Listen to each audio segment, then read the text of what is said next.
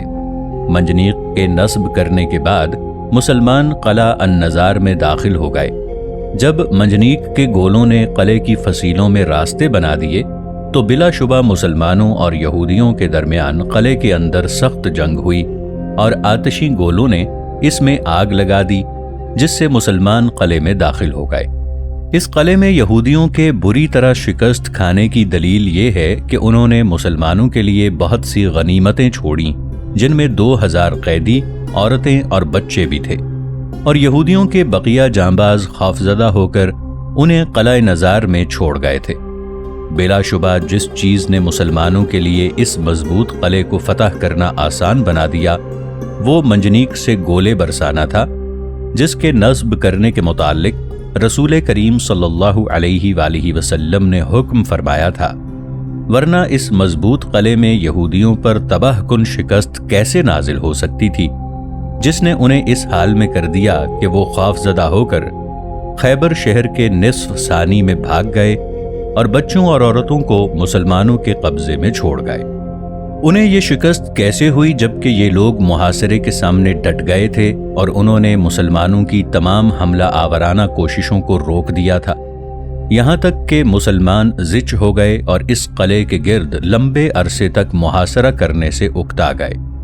ایک اور اعتبار سے جس بات نے رسول کریم صلی اللہ علیہ وآلہ وسلم کو ان تباہ کن آلات کے نصب کرنے کا حکم دینے پر آمادہ کیا وہ یہ تھی کہ یہ طاقتور ترین ہتھیار تھا جسے اس قلعے میں یہودیوں کے خلاف استعمال کیا جا سکتا تھا، تاکہ وہ مسلمانوں کے ساتھ فیصلہ کن معرکے پر مجبور ہو جائیں جس سے وہ کنارہ کش رہنا چاہتے تھے۔ ایک اور قرینے سے یہ بھی پتہ چلتا ہے کہ قلعہ النزار کے یہودی قلعے کے اندر سخت لڑائی کے بعد بھاگے تھے۔ اگر وہ مسلمانوں کے ساتھ گتھم گتھا ہوئے بغیر اس قلعے سے بھاگتے تو وہ رات کی تاریکی میں عورتوں اور بچوں کو ساتھ لے کر کھسک جاتے، جبکہ وہ اس قلعے میں 2000 سے بھی زیادہ عورتوں اور بچوں کو چھوڑ گئے تھے۔ ایک وضاحت طلب واقعہ، بعض مورخین نے بیان کیا ہے کہ جب یہودیوں نے مسلمانوں کے محاصرے کا لمبے عرصے تک مقابلہ کیا اور محاصرے کی کارروائی کی قیادت کرتے ہوئے رسول کریم صلی اللہ علیہ وآلہ وسلم کی انگلی ان کے تیروں سے زخمی ہو گئی اور قلعہ النزار کے یہودی تیر اندازی کر رہے تھے، تو آپ صلی اللہ علیہ وآلہ وسلم نے اپنے بابرکت ہاتھ میں سنگریزوں کی ایک مٹھی لی اور اسے قلعہ النزار کی طرف پھینکا تو قلعے پر ایک لرزہ طاری ہو گیا اور وہ یہودیوں سمیت زمین میں دھس گیا، یہاں تک کہ مسلمانوں نے آ کر انہیں ہاتھوں سے پکڑ لیا۔ اس کا مفہوم یہ ہے کہ یہودیوں نے قلعہ النزار کا بڑی بے جگری سے دفاع کیا، جس کی وجہ سے مسلمان جنگ کے روایتی طریقوں کے مطابق قلعے میں داخل نہ ہو سکے۔ اس لحاظ سے یہ قلعہ ایک معجزے کے ذریعے فتح ہوا، یعنی وہ زمین میں دھس گیا یہاں تک کہ اسے آنکھ سے دیکھا جا سکتا تھا، اور رسول کریم صلی اللہ علیہ وآلہ وسلم کے کف بھر سنگریزے پھینکنے کے بعد مسلمانوں کے لیے اس قلعے میں موجود یہودیوں کو پکڑنا آسان ہو گیا۔ ہم اس حدیث کو قبول کرنے کے لیے تیار نہیں، نہ اس وجہ سے کہ ہم ان معجزات کے منکر ہیں جن سے اللہ تعالیٰ نے اپنے انبیاء کو مشرف فرمایا ہے۔ انبیاء کے معجزات تو تواتر سے ثابت ہیں۔ ہم نے اس بات کے قبول کرنے سے صرف اس لیے انکار کیا ہے کہ جن لوگوں نے اس واقعے کو بیان کیا ہے انہوں نے اہل حدیث کے مقررہ طریق کے مطابق ثقات کے سلسلے کی کوئی متصل سند بیان نہیں کی، خصوصاً اس قسم کے خارق العادت معجزے کے نقل کرنے میں جیسی سند کی ضرورت ہوتی ہے وہ بیان نہیں کی، بلکہ ان مورخین نے بغیر کسی سند کے اس واقعے کو بیان کرنے پر ہی اکتفا کیا ہے۔ قلعہ النزار آخری قلعہ تھا جس میں جنگ ہوئی۔ واقعی بیان کرتا ہے کہ جب رسول کریم صلی اللہ علیہ وآلہ وسلم نے قلعہ النزار کو فتح کیا تو اشق میں کچھ قلعے باقی رہ گئے۔ وہاں کے مکین بھاگ کر اہل قتیبہ، وطیح اور سلالم کی طرف چلے گئے۔